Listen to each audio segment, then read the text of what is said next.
And let's begin with the latest updates coming in on the EU delegation's visit to India. Hugely productive visit. After the trade deal was signed, we saw Prime Minister Modi and Ursula attending the India-EU Business Forum. Next, there's going to be a ceremonial dinner at Rashtrapati Bhavan where President Murmu will essentially host the EU delegation. It's a short visit, just about 2 days, because right after that, the EU chief as well as Antonio Costa will depart from India later tonight. So the last point of business is going to be the Rashtrapati Bhavan dinner, which is usually a protocol which is considered to be a courtesy from the president, where foreign heads of state are usually invited. The EU chief also being extended that courtesy. Pranay Upadhyay of India Today Global is joining us with more details on this. Pranay, hugely successful visit for the EU delegation, and that's evident not just in the images, the optics that we see on our screens, but the fact that you've had a trade deal and several other pacts inked. Next, we understand, is the Rashtrapati Bhavan dinner. Absolutely, Akshita. That is a ceremonial part of the visit of EU leadership, both EU Council President Antonio Costa and EU Commission Chief Ursula von der Leyen. But, just a while ago, Commerce Minister Piyush Goyal briefed the media and he was so happy. He said that this is not a FTA, this is not a historic deal, but this is a transformational deal which India has concluded. This is for the first time EU has entered such a wide spectrum deal with any other country, and this is the biggest FTA done by India. And if you see the series of FTAs, foreign trade, free trade agreements concluded by India in last few years, and especially in last 1.5 years, like 4 FTAs have been concluded in last 1 year, and EU's FTA is one of the biggest one, where we are looking at a volume of like a $25 trillion economy. We are looking at an agreement which is going to impact 2 billion people residing in European countries as well as in India. And definitely, if you see in terms of the numbers, when I asked Piyush Goyal about the possibilities of employment generation, he only gave a glimpse of the potential and possibility of employment generation and job creation through this FTA. And he mentioned about the textile sector, which is India's second largest employment generator sector. And he said that currently EU's import of Indian textile is hardly $7 billion, and what we are looking at is an immediate jump of around $30 billion with this huge. FTA. There's no doubt about it. Everyone's been talking about this. There was a term used, mother of all deals. We've referred to it a lot. There's a reason it's called that. It truly is the mother of all deals, not just for India and you, but for the world, which is why every country is watching this right now very, very closely. Thanks, Pranay, for those details. We'll keep coming across to you for those live updates. So like I said, the India-EU trade deal that was signed today has been referred to by both sides as the mother of all deals. But why? It's not the first time India signed an FTA. So what makes this one so special? Because it's one of the largest bilateral trade deals that's happened across the world. And here are some numbers also that we'll put out to prove that. This deal touches approximately 1.9 billion people. You break that down, it's 1.4 billion people in India and about 500 million in the European Union. It's such a massive population involved. India and the EU account for 30% of the world's population, and that's about 25% of the global economy. Those numbers are mind-boggling, and just because of those numbers I'm talking about, 30% of the world's population and 25% of the global economy, you can imagine the impact it really has across the world. I'll give you more numbers. Out of the total global trade of $33 trillion, India and the EU account for $11 trillion of global trade. The nominal GDP between the two, India and EU in 2024, was 21%, about $23.4 trillion. The European Union is a 27-nation bloc, so essentially in one shot with this FTA, we've struck a deal with 27 countries. The deal, set to cover a quarter of the global GDP, creates a free trade zone now of 2 billion people. Global business में बड़ी उथल-पुथल है। हर company अपनी market strategy और partnership को नए सिरे से देख रही है। ऐसे समय में यह एफटीए बिजनेस जगत के लिए एक साफ और सकारात्मक संदेश है।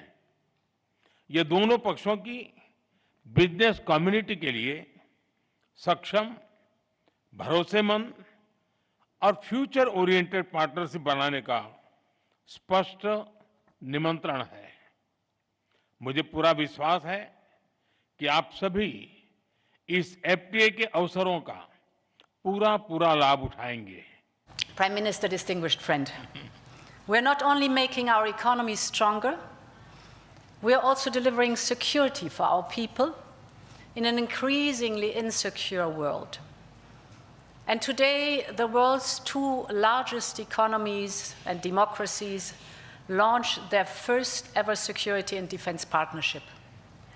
This is a landmark departure and a trust-based platform for cooperation on the strategic issues that matter most. In doing so, we will help to build each other's resilience. Europe and India have a long history of cooperation in the defense industry. Now we will enhance this teamwork even further. We will deepen our cooperation on maritime security, for example, joint naval exercises to tackle piracy. And we will step up our work on countering cyber and hybrid threats, which are getting more sophisticated by the day. And our partnership includes a dedicated dialogue on space security, from situational awareness to secure connectivity, and stronger cooperation on counter-terrorism. Finally, we are launching negotiations on a security of information agreement. Europe and India have chosen to be reliable partners to one another, and this is how we demonstrate the trust we share. Okay, and these are live images that are coming in right now of the EU delegation currently meeting with the Vice President CP Radhakrishnan. After this will be the official Rashtrapati Bhavan dinner, but it is courtesy really for heads of state to call upon the President and the Vice President. This is the meeting that's currently underway, and as we continue to keep our focus on these live images, these live updates, let's again put the focus on that trade deal. I broke down for you why this matters, but let me also explain to you in the simplest terms what exactly the trade deal is between India and the EU. Well, the deal ensures both India and the EU can sell and buy from each other easily, more easily, cheaply, with a focus on some sectors that matter to both. It was a give and take. It took many years for this essentially to happen. But the most important is, of course, lower taxes on trade. Both sides are reducing, or in some cases, completely cutting off import taxes on goods. We're talking about cars, medicines, clothes, machinery, food, all of this and much more. According to the details of the agreement that's been released by the European Union, tariffs on 96.6% of EU goods exports will be eliminated or reduced, saving up to 4 billion euros per year in duties on European products, which is huge. And now that explains to you again why this deal matters. It also ensures easier business rules. What does that mean? Companies from India and Europe face fewer rules, less paperwork when doing business with each other. Also more access to services. Look at Indian IT firms, engineers, professionals, they'll all find it easier to work with European companies, and European firms could again do the same in India. This is transactional essentially. The deal is also focused on investment, more attractive for companies to invest money in each other's countries. But all of this is important because the FTA significantly boosts trade between India and EU member states. And this is at a time when we've already been seeing all of the tantrums by Trump, the threats by Trump, particularly the pressure that's piling up on the European Union, which is why they needed this deal a whole lot. दुनिया में लोग इसकी चर्चा mother of all deals के रूप में कर रहे हैं। ये दुनिया की दो बड़ी इकोनॉमीज के बीच तालमेल का एक शानदार उदाहरण बना है। ये समझौता ट्रेड के साथ साथ डेमोक्रेसी और रूल ऑफ लॉ के प्रति हमारे शेयर्ड कमिटमेंट को भी सशक्त करता है। 2 weeks ago, India marked Makar Sankranti. It's the beginning of Uttarayan, the sun's northward journey. From darkness to light, from stillness to growth, from what was to what can be. And that is what makes our summit so unique and timely. The time is right for renewal, for fresh momentum, and for opening a new chapter in EU-India friendship. And this is exactly what we have achieved together today. Okay, so what's in it for India? What is India getting from this pact? So under the new trade agreement, I'll explain this for you, tariffs on several key made-in-EU products will come down. So wine will see duties cut to 20 to 30%, beer to 50%, spirits to 40%. What that means is it gets cheaper in India. It's going to take some time, of course, because the deal has been signed, but it takes time for it to come into effect. Then on car import duties, that will gradually fall to 10%. And these are again made in EU cars. Tariffs on surgical products, on chemicals, fully eliminated. Like I mentioned earlier, in some cases it's being cut, in some cases completely eliminated. What does India therefore gain from the deal? Well, EU will offer duty cuts on 99% of tariff lines under the free trade agreement. India is reducing tariffs on 97% of EU goods. So the average tariff for EU products will fall to just 0.1% from 3.8%. However, some sectors, I'm talking about steel, farming, dairy, they've not been covered under the pact. The EU will offer no duty on India's marine products, chemicals, textiles, footwear, base metals and cars. And so that again hugely helps Indian exporters. They get that significant giant boost as well. ये समझौता भारत के 140 करोड़ लोगों और यूरोपीय देशों के करोड़ों लोगों के लिए बहुत बड़े अवसर लेकर आया है। ये दुनिया की दो बड़ी इकोनॉमीज के बीच तालमेल का एक शानदार उदाहरण बना है। ये समझौता ग्लोबल जीडीपी के करीब 25% और ग्लोबल ट्रेड के करीब 1/3 हिस्से को रिप्रेजेंट करता है। ये समझौता ट्रेड के साथ साथ डेमोक्रेसी और रूल ऑफ लॉ के प्रति हमारे शेयर्ड कमिटमेंट को भी सशक्त करता है। साथियों, ईयू के साथ हुआ ये फ्री ट्रेड एग्रीमेंट ब्रिटेन और एप्टा समझौतों को भी कॉम्प्लीमेंट करेगा। So we've told you how India benefits. What about the European Union? This is, of course, very crucial for them, the timing of it, especially with the threats that have been pouring in from Donald Trump. But European companies stand to gain lower duties on premium cars, access to the world's fastest growing economy. This is a market that everyone wants to be a part of. Duties will be removed or reduced on 90% of products, therefore opening the Indian market. The European Union also will get access to telecom accounting, to the auditing market in India. Like I said, it's all about, for the EU, opening up the Indian markets and therefore being able to go ahead and offer their products here. Prosperity does not exist without security. Strengthen our cooperation to better protect our citizens and our shared interests.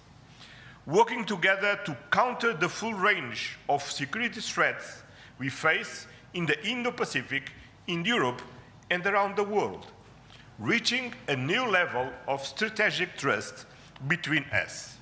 That is the significance of our agreement on a security and defense partnership.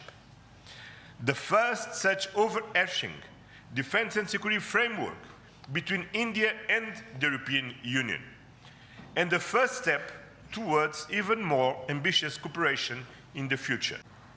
Prime Minister Modi, distinguished friend, I want to turn to innovation, because here too we share core values.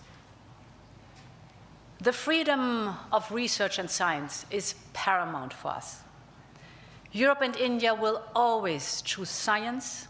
We will always choose progress, the way forward. We will always choose technology at the service of our people. It's part of who we are. And our cooperation on human-centric, trustworthy artificial intelligence is one of the best examples. So today I'm glad to announce that we are working on India's association with Horizon Europe. Backed by funding firepower of 100 billion euros, Horizon is the world's largest public research program. And I can't wait for our best talents to get to work to advance health, clean energy, frontier technologies, just to name some. We will set up EU-India innovation hubs. This will help researchers and startups to collaborate on next-generation technology. And we are also launching the EU-India Startup Partnership to boost co-creation and high-potential ventures. Okay, so with the pact being inked, what happens next? Does it immediately come into effect? There are a couple of steps here, and I'll break that down for you. Step one is that the agreement will go through a detailed legal check to make sure it follows the laws in both India and the European Union. Once that's done, the deal will be formally signed. What you've seen is, of course, the optics of the leaders going ahead and signing, exchanging MOUs, but the deal will be formally signed only after that legal check. It will then be approved by the parliaments of both India and the European Union. And while this is just a formality, all of these together, it does take a bit of time because you have to wait for a session of parliament on both sides and then wait for it to come up. Regulators, industry groups on both sides will get ready to follow the new rules. And finally, step 5, it will be introduced. The new tariffs will be introduced not in one go, but in phases. And so essentially, if you speak to any expert, they tell you that this will take time. For full effect, it could take right up to 2027 because of the process and the fact that this is done in phases. साथियों, इस trade deal से भारत में manufacturing को तो बल मिलेगा ही, साथ ही services से जुड़े सेक्टर का भी और अधिक विस्तार होगा। ये फ्री ट्रेड एग्रीमेंट दुनिया के हर बिजनेस, हर इन्वेस्टर के लिए भारत पर कॉन्फिडेंस को और मजबूत करेगा।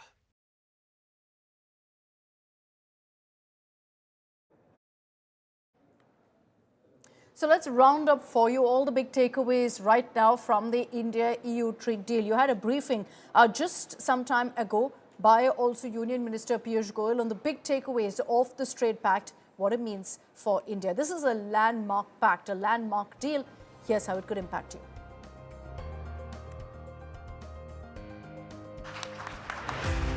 Thank you, Madam. For talks that had progressed in fits and starts at best over the past 2 decades, it took little more than a nudge from the US President to reach conclusion. A mother of all deals, a trade agreement between India and European Union. A trade bloc of 27 nations was signed Tuesday afternoon in Delhi. The deal is one of the most ambitious trade agreements India has ever signed, with some comparing the occasion to the game-changing 1991 economic reforms. The agreement aims to double bilateral trade by 2032 and strengthen cooperation across manufacturing, services, supply chains and clean energy. आज भारत ने अपने इतिहास का अब तक का सबसे बड़ा फ्री ट्रेड एग्रीमेंट संपन्न किया है। आज 27 तारीख है। ये सुखद संयोग है कि आज ही के दिन यूरोपियन यूनियन के 27 देशों के साथ भारत ये एफटीए कर रहा है। यह एक ऐतिहासिक समझौता हमारे किसानों, हमारे छोटे उद्योगों, इसके यूरोपियन मार्केट तक पहुंच आसान बनाएगा, मैन्युफैक्चरिंग में नए अवसर पैदा करेगा और हमारे सर्विसेज सेक्टर के बीच सहयोग को और प्रबल करेगा।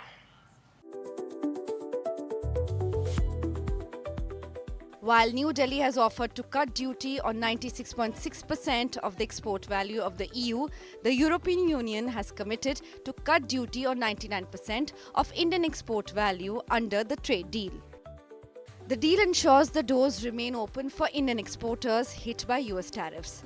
The EU accounts for more than 15% of India's total export, with India shipping goods worth nearly $80 billion to the bloc in 2024 and 25, with a trade surplus of $15 billion. Under the trade deal, India has agreed to cut duty to 0% on pharmaceuticals, olive oil, iron and steel, chemicals, aircraft and plastics over the next few years. European-made cars will see tariffs plunge. Alcohol products will be tariffed at a much lower rate. India, on the other hand, will get duty-free market access to products from sectors like textiles, footwear, base metals, marine products and chemicals. राष्ट्रों के संबंधों में कभी-कभी ऐसा क्षण आता है जब इतिहास स्वयं कहता है, यहीं से दिशा बदली, यहीं से एक नया युग शुरू हुआ। भारत की और यूरोपियन यूनियन की यह ऐतिहासिक समिट वही क्षण है। Prime Minister, distinguished friend, we did it. We delivered the mother of all deals. We are creating a market of 2 billion people, and this is the tale of two giants, the world's second and fourth largest economies, two giants who choose partnership in a true win-win fashion. A strong message that cooperation is the best answer to global challenges. Both sides have agreed to keep each other's sensitive sectors out of the trade deal. These include India's agriculture, dairy and steel sector, and the EU's rice, sugar, beef and chicken. A key highlight of the deal includes New Delhi's commitment to slash duty on cars to 10% from 110% in a phased manner in 5 to 10 years. But the low duty imports are limited to 250,000 cars per year. India will also fully abolish duty on auto components in 5 to 10 years. Lower tariffs will benefit European car makers such as Mercedes-Benz, BMW, Volkswagen, Renault and Stellantis. While many of these companies already manufacture in India, high import duties have limited their ability to expand product portfolios. However, electric vehicles will remain shielded in the initial phase. Under the agreement, EV imports will not see any tariff reduction for the first 5 years, protecting domestic manufacturers as the sector develops. As part of India-EU agreements, Indian students, workers and professionals are set to get greater access to European countries. Under the mobility framework, the EU has committed to uncapped mobility for Indian students, allowing them to travel, study and work in Europe. The agreement allows for commerce, investment, services and movement of skilled talent across borders. We will facilitate the movement of students, researchers, seasonal and highly skilled workers.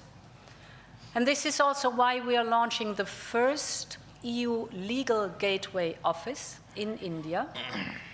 It will be a one-stop hub to support Indian talent moving to Europe in full alignment with EU member states' needs and policies.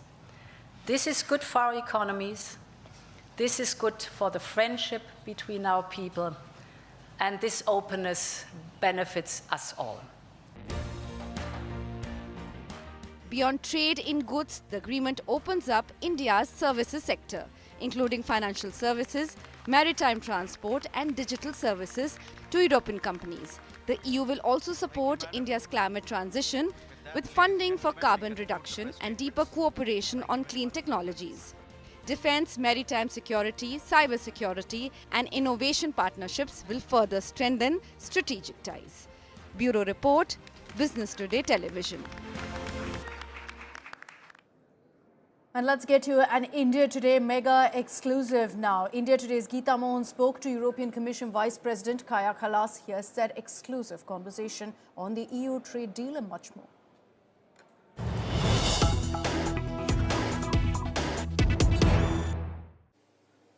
It's being called mother of all the deals. The India-EU free trade agreement has been successfully concluded, but what happens next? To discuss this and more, I'm being joined in this India Today Global Exclusive. I'm being joined by Kaja Kallas, who is the High Representative for Foreign and Security Policy, as also Vice President of the European Commission. Let's begin with, when will the tariffs or the trade deal be implemented? Well, of course, it takes a bit time because we are both democracies, and in democracies, there are procedures also that these deals need to go through. But we still hope that it goes fast because it's beneficial for both parties. Okay, but a lot of them are talking about the timing. After a lot of strain in ties between India and the European Union, we're now seeing a big breakthrough. Is the weaponization of tariffs by Trump the reason why we saw a faster pace with which the deal has been concluded? Well, the geopolitical landscape definitely helps with this. It is clear that we have had our, big partners before, but now the landscape is such that we need to build partnerships with those countries, those partners who believe in free trade, and definitely diversifying our trade portfolio on your side as well as our side is our mutual interest. Interestingly, the president herself announced it at Davos, and there was a sharp reaction from the United States of America. Scott Bessent, Treasury Secretary, has already said that Europe is funding indirectly the Russia-Ukraine war. Your comments? Well, of course, countries like America don't like if we are also diversifying our trade portfolios. That's very clear. But again, we are focusing on the positive side. What more can we do in terms of trade in different areas? Of course, it's in our interest that this war in Ukraine stops, and therefore we have put sanctions on Russian shadow fleet, on different types, so that this war will end. And this doesn't change. I mean, we also had these discussions with the Indian counterparts, because it's in our mutual interest that this war will stop. Well, talking about reliable partners and reliability, you once said that Russia is not reliable. One cannot trust Russia. But then can you trust your all-time friend, or one's all-time friend, America? Greenland is an example. What happens next? Whether it's Greenland and the conversations NATO chief had with Trump, is EU in on that? What's the deal here? Well, the geopolitical landscape is definitely complicated. I think, the discussions that we had over Greenland were not doing any favors to transatlantic ties. I can tell you that that is very, very clear. But now we are focusing on issues where we can build partnerships outside with different countries, also with America, to develop the ties further where we see eye to eye. Is Europe more vulnerable than ever before, whether it's the eastern flank with Russia or, for that matter, now including America? I think no, because actually we were vulnerable before when we didn't really realize that we have dependencies on countries like Russia when it comes to energy, on different countries, also China when it comes to technology. Now we have definitely understood where we are and understood our vulnerabilities, and therefore we are making the efforts to overcome these vulnerabilities, to invest more in our defense, to get rid of the Russian gas and oil, diversify our trade portfolios, but also build our defense and security partnerships with countries like India. Ms. Kallas, the European Union acknowledged terrorism, Pahalgam terror attack, the Red Fort terror incident, but is there also an acknowledgement that for India this concern is deep-rooted and is cross-border? We had discussions on fighting terrorism, and that this is something that we both share, that this is a global concern and we need to address this globally together with our partners.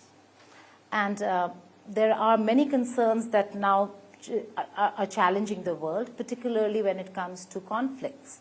There has been massive outrage when it comes to the Russia-Ukraine war. We see much less of it from the European world when it comes to Israel-Palestine. This is not true. I don't know why this information is circulating, but if you look at who is the biggest donor for the Palestinians, it is Europe. We have, contributed in humanitarian aid. We have been the biggest supporters of two-state solution. We are also the biggest supporters of Palestinian Authority to really insist that the Palestinians have a say on their territory. Right now, we are working in this Gaza peace plan to also provide help when it comes to training Palestinian police, because eventually it has to be Palestinian police who disarms Hamas and takes control over the territory. So we have been very much involved in ending this war and also ending this humanitarian catastrophe. And being part of the Board of Peace?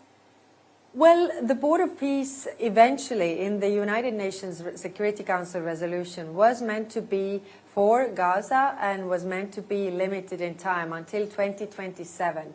Also really showing the role for the Palestinians in it. Now, the charter for the Board of Peace, what we see right now, is much broader than that. What we want to see is to be limited to Gaza, like the United Nations Security Council resolution, and then, of course, we are willing to work with all the institutions. Board of Peace, the International Stabilization Force, all these things to make peace in Middle East sustainable. My final question to you, and I circle back to President Trump. Has he brought in a lot of volatility and unpredictability, and how is the European Union going to counter or tackle that? Unpredictability is clearly the word of the day. I think for the last year, what we have learned is that we have to expect a lot of unpredictability. But to counter that word, actually, for us, the European Union is predictability. That has been our weakness. I mean, we have often been the boring and very predictable, stable partner, but if I go around the world, this is actually becoming our strength. Countries like India, like other countries are looking at us because we are the stable partner. If we come to agreement, it may take time, that's true, but when we come to agreement, we stick to those agreements and keep our promises. On that note, thank you so much for joining us here on India Today Global. Thank you. Thank you for having me.